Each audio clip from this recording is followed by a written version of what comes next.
ته یو خبر ته سوچ وکړئ ما درته وویل چې د چمن و پرلته دنیا ورځي څوک یې نه راګرځوي د پی ټي ایم ملګري که علي وزیر ورځم نه پرېږدي که منظور پښتون ورځم بیا ټکان پر کېږي نه ولې د دې خاورې د رښتونه بچان دي د دې خاورې خبره د رښتیا وکوي په خبره کې درد شته پښتانه یې راپورته کړو او پښتنو ته یې زړه ورکوي او پښتنو ته یې دا ور وښود چې ستا حقوق دا دی پښتانه په دې پوه شو نن پښتانه اپسي ته سترګو په سترګو کې ورکولی شي په خوب باندې ولکه دا کوټه څوک جوړه کړي د پاکستان پر خوب جوړ کړي علامه اقبال خوب دلته ور پاکستان جوړوو په خوبو به نن بیا د طالبانو سم په ژړا دی وایي طالب هم زما خبره نه مني نو طالب تا ساتلی طالبان چې نفرت چې کوي هغه په پوه شولو هغه په دې پوه شولو چې دا خلک زموږ وطن رالوټې لوټې کوي ته یې داسې پوجېدلی دی چې پر خپل ځان باندې درې دیوالونه راګرځولي دي چې دی خپل د ځان حفاظت نشي کولی دی به زما او ستا څه حفاظت وکړي چمه تبلیغان وایي د دین دپاره محنت پکار دی نو د خپل قام د خپل دغه دپاره ویښېدل پکار دی چې راویښ نه شئ دا دی شرمېدلی ملک دی جج هم انصاف غواړي شریف پښتنو ورونو د ټولو د مخه ستاسو شکریا ادا کوم او چې د چا په صدارت کې دا نن غونډه ده د پی ټي ایم صوبایي کوارډینیټر نور باچا زموږ د مرکزي کمیټۍ ګران او مشر ملګری ملک هدایت الله خان کاسۍ د ضلع کوټي کوارډینیټر رحمت غرسنی زکریا او دلته نور سپین ږیري زما همزولو او کشرانو د ټولو د مخه ستاسو شکریا ادا کوم ادرامانزۍ خاوره او شاوخوا دا کلي زه خو داسې بولم لکه سړی چې خپل کور په کوچلاش کې ګرځي ولې چې د دې ځای سره چې دا کم مشران چې کم خلکو سیاست کړی ولو چې کوم خلکو قربانۍ سته د کوم خلکو چې په دې سیاست کې برخه وله نو هغه خلک اکثره د دې ګلستان د سیمې څخه دا کلا عبدالله یو داسې ضلع د ګلستان یو داسې دغه دی چې ډېر غیرتمن انسانان زیږولي دي په دې خاوره ډېر غیرتمن پښتانه سیاست کړی دی او داسې خلک چې ډېر جیلونه ډېرې قربانۍ سته نو ته هم د هغو تسلسل یاست چې نن د دې روزه په دا نیمه شپه باندې تاسو چې په کم تعداد باندې راغلي یاست دا د دې غمازي کوي دا خبره د دې غمازي کوي چې ته د پښتانه وطن د پښتانه پر خاوره باندې او چې پښتانه ته نن کومه مسله ورپېښه ده په دې باندې ته واقعي خوږمن یاست او خپل په زړه کې مې یو درد شته عزیزانو پی ټي ایم یا پی ټي ایم د 4 یا د 6 کال سو پی ټي ایم چې جوړ شوی د زیاته 15 او دا 6 کال شروع دی ته پر یو خبره باندې سوچ وکړئ په دې وطن کې په دې خاوره په دې پاکستان کې ډېرې پارټیانې شته او ډېرې غټ پارټیانې شته لیکن پی ټي ایم ته ولې سرکار دومره خشمېدلی دی چې یو ځای هم نه پرېږدي دغه نږدې چمن ته چې موږ روان سو دوی بیا په ګړنګ کې راته ولاړې بیا م راګرځوي خو د موږ ډېر غټ خلک شته روان دا د چمن پرلت ته ځي تقریرونه کوي څوک یې نه راګرځوي خبره داسې نه ده چې خبره د ملک مجیدو د ملک هدایت الله کاسي یا د نور باچا ده یا د غرسني ده خبره د پی ټي ایم دا هغه درد ده چې د پی ټي ایم په خبره کې یو درد شته د پی ټي ایم اثر ولس د رښتیاو ملګری دی د پی ټي ایم اثر ځوانان د رښتیاو مینه لري او سرکار په دې پوه دی چې دا خلک د دې وطن د دې خاورې د رښتیاو مجلس کوي او دا که د خلکو سرونه ور خلاص کړل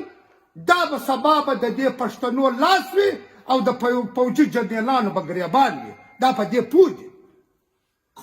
ولې په دې باندې چې د پی ټي ایم په مجلس کې یا د پی ټي ایم په سیاست کې چې پی ټي ایم کومه خبره کوي په پی ټي ایم په هغې کې نه ووټ شته نه نوټ شته نه موږ د چا څه ووټ غواړو نه موږ چا ته دا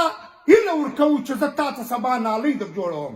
نه موږ چا ته دا وایو چې سبا ټرانسفارمر در راوړم نه موږ چا ته دا وایو چې سبا تا ته به داسې د شاتو نالۍ در راوبیو نه خو یوه خبره کوو چې د پښتانه شمله په دې وطن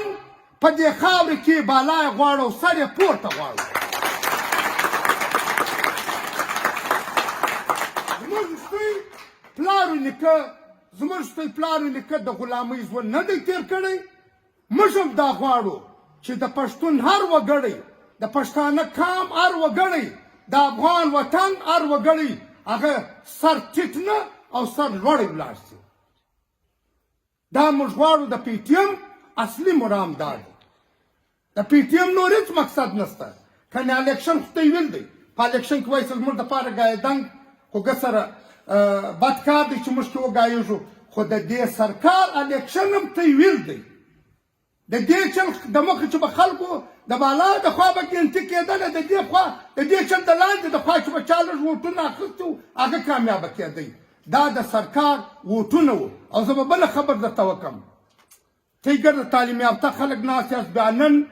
د میډیا دور دی. هر څه تی در هر چا پوه یاست. هر سړی پوه دی. په دې ملک کې سرکار دا وایي چې انتخابات وسو. په انتخابات کې 18 سے 20% کسان ووټ واچوي. تی 20 مه کوه تی 30% کسان په سلو کې 10 کسانو ووټ اچولی دی. 80 کسان د دې انتخابات د دې نظام د دې هر څه دا یې مسترد کړی دی. دا د پاکستان دا وویلې دا 80 کسانو چې نه زه دا ستا دا نظام منمه نه زه دا ستا دا الیکشن منمه. دا ستا دا نظام دا الیکشن ګرده فراډ دی. یو طرف ته 10 کسان ووټ اچوي بل طرف ته 80 د هغه خلاف وي. نو بیا هم دوی دا ملک چلوي. دا ملک دا رقم نه چلیږي. دا ملک دا رقم نه چلیږي چې ته به پښتون په سر کې وایې ته به بلوچ په سر کې وایې ته به سندی په سر کې وایې. او دا په دې ملک به صرف دا وطن به صرف د جنرالانو دپاره جوړ شوی او د پنجاب دپاره به جوړ شوی. پاکستان مینز په پنجاب. ته نن هم پښتون ماته سته ولاړ شه و دا نږدې لاهور ته ولاړ شه تا څوک د پالش ته د پالش دا ډبه په غاړه که پالش کوه تا څوک پالش ته نه پرېږدي. پولیس به دې په سر کې وایي. ته راسه زما سکریټریټ د پنجاب د خلکو ډک دی. زما ایپسي د پنجاب د خلکو ډک ده. زما پولیس د پنجاب د خلکو ډک دی. زما هر دغه واردار راواخه د پنجاب د دغه ډکه ده. تاسو دغه کېږي. کراچي په پاکستان کې د پاکستان په آبادۍ کې د پښتنو د ګرد غټ ښار دی چې په کراچي کې د دوی د مردمشماري مطابق چې 80 لکه پښتانه اوسي. لیکن بیا هم هلته پښتانه هره ورځ پولیس په سر کې وایي. روانور 4,500 کسان مړه کړو. په دې کې سم نیمه د پښتانه مړه کړل چې د دهشتګردۍ په نامه یې مړه کړل. تا ته خپل دا لونګۍ چې دا نن چې ته یې موږ ته راوتړله دا یو ډېر غټ د افتخار دغه دی. دا د پښتنو د غیرت نشان دی. او ژبه چې دا سنت نبوي دی. نن ماته ژرم ور ده. نن ماته خپل دا چې زما د ثقافت د پګړۍ زما نن ماته دا ور ده که ما دا وتړله. که تا دا تړلې وله دا ته چې یې پولیس ته چې هر څومره عزتمن یې پولیس تا راکښته کوي پولیس تا په عذابوي. د اپسي خو دا حال دی چې اپسي سریحام نن په کوټې نن په تمام بلوچستان کې ټارګټ کلینګ خلک پر یو معمولي موټرسایکل چې د موټرسایکل قیمت په زما په خیال چې دا ټیم 1,00,000 روپۍ یا به 1,00,000 یا به 1,00,000 پر دې باندې څو ځوانان په دغه علاقه کې د ورځې مري. آیا سرکار شته؟ دوی خو وایي چې زموږ ایجنسیانې چې دي په سپینو شیدو کې سپین ویښته ویني. نو چې ته په سپینو شیدو کې سپین ویښته وینې نو بیا داخله د کومې خوا راځي چې هره ورځ په دا شاوخوا علاقه کې موټرسایکلانو باندې خلک وزني پر ګاډۍ یې وزني پر موبایل یې وزني. د دې معنا دا ده چې ته خپله غل یې ته د غله سره ملاو یې دلته کلیوي غله چې دي یو څوک نه دي دوی په خپله غله دي. لیکن د دې خلاف د دې خلک به موږ څه رقم موبلایز کوو. دا ګوره دا وخت دا خاوره پر موږ باندې ډېر غټ اقدار لري. دا خاوره زموږ مور ده. د دې خاورې دپاره د دې خاورې د بچاو دپاره به موږ دوی سره یو کېږو. په هوټلانو کې ناست یاست که په یو ځای پرتګال اساس که بل ځای ځئ که هر ځای ځئ یو موږ د ته هېڅ شی نه غواړو ما درته وویل ته چې هرې پارټۍ ته موږ ګردې پارټیان زموږ سر و سترګې دي نه موږ د چا سره کار لرو موږ لیکن پر یوه شي باندې د پښتانه پر ننګ پر ناموس باید چې موږ سره یو یو باید چې هلته بیا موږ په یو موټی یو نن خو موږ په ډلو ډلو کې تقسیم کړی یو دا درمانځی دی دا میځی دی دا کلازی دی دا چې دی حبیبزی دی دا چې دی سیګی دی دا پلالی دی دا شمسوزی دی دا غبیزی دی دا امیدزی دی موږ یې په ډلو ډلو کې تقسیم کړي یو پښتون قام چې در څو یو موټی نه وي سوی در هغو پورې پر موږ باندې کامیابي د توا ټکی دی عزیزانو نفرت د ځانه څه ایسته کوي خپلو بچیانو ته د کلاشینکوف بجای قلم په لاس کې ورکوي دا د قلم دور دی د کلاشینکوف دور نه دی په کال کې 365 ورځې دي زه به ته ته قسم درکړم دا 300 ورځې م ته درله دي دا 80 ورځې میله دي یو سړی دا قرآن اخیستی چې زه د خپل بچي پسې ولاړم ما دا 15 ورځې دی په اسکول کې وکتی چې آیا د اسکول نه ځي او که نه ځي آیا د اسکول نه ماشټر راځي او که نه راځي علاقه دې نن د منشیاتو ډکه ده شیشه عام شوله هر بچی خلک یې په ریړۍ چلوي باغ نوکري کوي چش کوي بچی راغټوي خلک یې په شیشه درخته کوي ته دوامه دا غږ نسې کولی چې په کلي کې پلانی سړی شیشه خرڅوي دا د پښتانه هغه ننګ د غیرت څه شو چې پښتانه خو الله کوخان د دې وطن پسې واختی پښتانه خو د دې وطن څخه انګریز پسې واختی نن پر تا باندې تور انګریز مسلط دی او ته غږ نسې کولی لکه پر انسان چې قفس کې کښېني څه رقم به دا ژوند کوو دا ژوند به موږ ته څه رقم کوو او چې دا خبره ورته کوې د عیسی نوم هم دی پر در ږدي خپل عزیز خپل تربور پر تا باندې د عیسی نوم هم ږدي د خدای دپاره راپورته سئ د دې خاورې په خاطر خپل د بچي د سباون په خاطر راپورته سئ تی نورې لکئ ستئ چې په دې علاقه کې د زمیندارۍ څه تی دغه یاست 3 ګانټې بجلي درکوي هغه هم هغه بجلي درکوي چې ولټیج یې نسته زمینداریانې مې تباه شولې کارخانې نسته بچی مې ښه اسکول نه لرئ ښه هسپتال نه لرئ ما یو ورځ د یو چا څه پوښتنه وکړله ما د 15 کالو څخه په دغه کې را روان یاست په حکومت کې را روان یاست دوی کوم داسې کار کړی دی د راته الله پلانی هسپتال مو جوړ کړی دی ما څوک درنه د مور وروسته دی د داتې د علاج کړی دی که دی نه دی کړی زه د چا نوم نه اخلم آیا زه تاسو ته دا پوښتنه کوم په دا درمانځي کې داسې معیاري سکول لري چې ته یو چا ته ښکاره کړې چې واقعي په دې کې زما بچی د دې بچي سباون جوړېږي که داسې هسپتال لري چې د خپل مور د خپل خور د خپل بچي علاج هلته وکړي خو بلډینګ ولاړ دی بلډینګ نو څه دی چې ولاړ دی یو ښه ډاکټر چې ستا خو نن دې کمپاوډر چې دی تا ته کمپاوډر ته ډاکټر وایه ډاکټر تا له راځي نه او تا نن هم په زویو په خیالۍ پر بنیاد باندې سر تقسیم یم پر یو په بل باندې د عیسایو د چشي نومونه ایږدو ستا په تعلیمي نصاب کې ستا په اسکول کې دننه تا ته باچا خان چا درښولی دی تا ته خان شهید درښولی دی چې د هغه څوک تا ته خوشحال بابا درښولی دی تا ته رحمان بابا درښولی دی تا ته څوک تا ته نن هم علامه اقبال درښوي تا ته سر سید احمد خان درښوي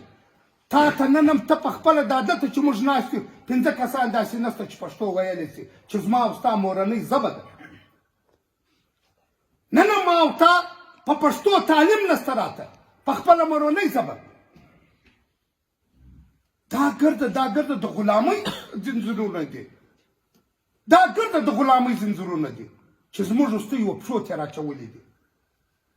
ته یو خبر ته سوچ وکړئ ما درته وویل چې د چمن و پرلته دنیا ورځي څوک یې نه راګرځوي د پي ټي ایم ملګري که علي وزیر ورځم نه یې پرېږدي که منظور پښتون ورځم بیا ټکان پر کېږي نه ولې د دې خاورې د رښتونه بچان دي د دې خاورې خبره د رښتیا وکوي په خبره کې درد شته پښتانه یې راپورته کړو او پښتنو ته زړه ورکوي او پښتنو ته دا ور وښود چې ستا حقوق دا دی پښتانه په دې پوه شو نن پښتانه اپسي ته سترګو په سترګو کې ورکولی شي نن ته هر لیویز والا هر پولیس والا ته داسې په ګډ زړه ورتلی شي چې ولې دا زما کار دې داسې نه دی کړی کنې نن هم ته په شناختکار کې تا خلک پورې پورې وایي یو ډاکټر له ته ورشه تپیس ورکړې بیا به ماته تا به ته ذلیل یې ته به 3 ګنټې ورته ناست یې فیس مو ورکړې په یا کې د چپړاسي ته یو 200 روپۍ ورکړې د ډاکټر په ځای کې لا رشوت چلیږي دوی دا ملک چلوي دا یو عجبه ملک دی تا که څه لیدلي دي په خوب باندې ولکه دا کوټه څوک جوړه کړي د پاکستان پر خوب جوړ کړي علامه اقبال خوب بیلتی ور پاکستان جوړوو په خوبو به ته وطن او بیا ته یې ما ته دا راوښیاست قاید اعظم یوه ګنټه په جیل کې نه ده تېره کړې دی د دې ملک یې جوړ کړي او بیا ته په هغه کې بیا راواخله پښتانه یې پر څو ځایه په تقسیم کړلو نن پښتانه پر څو ځایه دي سره ته یې په یوه ځای کې سره راسره ویې لا نه تړلې دویم طرف ته ستا آزاد افغانستان چې ته به په نازېدلې چې ستا لوی وطن ولو نن ISI د ټکر ټکر کوي لټو لټې کوي نن بیا د طالبانو سب په ژړا دی وایي طالب هم زما خبره نه مني نو طالب خو تا ساتلی طالب خو پرون تا ده کړی نو نن دې خبره بیا ولې نه مني افغانستان یې لوټو لوټو کوي نن دا وطن دا دوی چې طالبان چې نفرت چې کوي هغه په پوه شولو هغه په دې پوه شولو چې دا خلک زموږ وطن را لوټو لوټو کوي او عجبه خبره دا ده دهشتګردي په بلوچستان کې کېږي په خیبر پښتونخوا کې کېږي دا په پنجاب کې ولې دهشتګردي نه کېږي ته په دې خبره باندې سوچ وکړې ته دا شاته روزانه ځئ ته داسې پوه لیدلی دی چې پر خپل ځان باندې 3 دیوالونه راګرځولي دي چې دی خپل د ځان حفاظت نشي کولی دی به زما او ستا څه حفاظت وکړي یار یې دیوال ولي د دیوال د دې خوا چې ګونۍ شي د ګونۍ و دې خوا چې بیا نن سبا تارونه راغلي په هغې کې خاوره اچولي نو ته د ځان حفاظت داسې کوه ته به د عوام څه حفاظت وکړي او په دویمه خبره دا ده په ادرمانځۍ کې بجلي نشته وایي داسې ملک بجلي نه لري پښتانه که د سیمې کې بجلي نه لري په کیڼ کې بیا بجلي شته په کیڼ کې بیا یو منټ بجلي نه شي و ما ته ګیس نشته وایي ګیس په ملک کې ختم شو په کیڼ کې بیا ګیس شته زما او تا ته زما او ستا او بچي ته دی ساده خبرې درته کوم ډېر داسې دغه نه درته کوم زما او ستا او بچي ته نن هم په اسکول کې ټاټ نشته دا ټاټ څه دی د ده بچی نن هم د کمپیوټر سره بازۍ کوي نو بیا به زما بچی د ده سره څنګه مقابله کوي چې زما او بچی نن هم په تختۍ نسته ورته ټاټ نسته ورته دی پر سیمنټ یا پر خاورو ناست دی پنکه خو یې لکه د چا په یاته په ګرمۍ کې چې زما په اسکول کې به یې چاردیواري یې د چا په یاته بیا به نو دا مې چې بیا به نو د ادرمانځۍ ماسټر به یې په جمعه کې به 2 ورځې ورځي 3 ورځې به ورځم نه د دوی نه ماسټر ناست خوا را سبا ده نه کې عزیزانو دا ګردې داسې ستونزې دي او هغه د ده په اسکولو کې دی په HSM کې سبق وایي زما او بچی په ټاټ نسته ورته بیا به زما او د بچي د ده په مقابله څنګه ایسم دا ستا ګرده دا استحصال ستا نه کېږي لیکن د دې دپاره د تبلیغانو پر چا ما تبلیغان وایي د دین دپاره محنت پکار دی نو د خپل کام د خپل دغه دپاره ویښېدل پکار دی چې راویښ نسئ یوه خبره زه درته کوم دا کشنۍ څه دی دا کشنۍ چې پیدا شي ته دې لږ سوچ پر دا خبره وکړئ دا کشنۍ هم چې په زانګو کې پروت وي مور یې وایي دی شبیده د کار مه پلرئ کشنۍ چې وژاړي احتجاج وکړي دا د کشنۍ احتجاج دی چې وژاړي بیا یې مور راواخلي شیدې ورکړي لیکن موږ به هم احتجاج کوو PTM یو مزاحمتي تحریک دی چې احتجاج نه وکړي ته خپل حقوق نه شي اخیستلی او نن هغه ورځ هم نه ده دا هغه پوه شولو د دنیا پرون تا ته معلومه ده 5 ججانو ولیکل چې په موږ کې ایجنسیان کار ته د خدای پار دی دا دی شرمېدلی ملک دی جج هم انصاف غواړي هغه راپیاسو دی ولې په یو کلي کې غلا وشوله والغلم منډه والا والغله ونیسئ کلي منډه والا والغله ونیسئ تا دا داسې وطن جج هم وایي ما ته انصاف راکوئ زکریا هم وایي ما ته انصاف راکوئ اوس موږ انصاف په چا ته دا ملک دی څوک نو چې په خوبو یو ملک جوړ شوی د هغه خو دا غالي عزیزانو پر دا خبرو سوچ وکړئ ډېر ناوخت هم دی زړه خو مو غواړي دا درمانځئ او دا ستئ په دونه ښه کسي تعداد کې چې راغلي یاست زړه خو مو غواړي چې ډېرې خبرې درته وکړم خو خدای دې وکړي چې دا زما خبرې پر تی بدې نه وي لګېدلې نو نور ملګري هم ناست دي هغه به هم اجازه درته وکړي ستئ ډېره شکریا ادا کوو تی موږ ته ډېر عزت راکوئ ستئ کور ودان خدایه کول راسره وکړئ او د زړه د اخلاص یې راسره وکړئ چې د پښتانه پر یووالي د پښتانه پر غیرت به په سره یو وي که به نه یو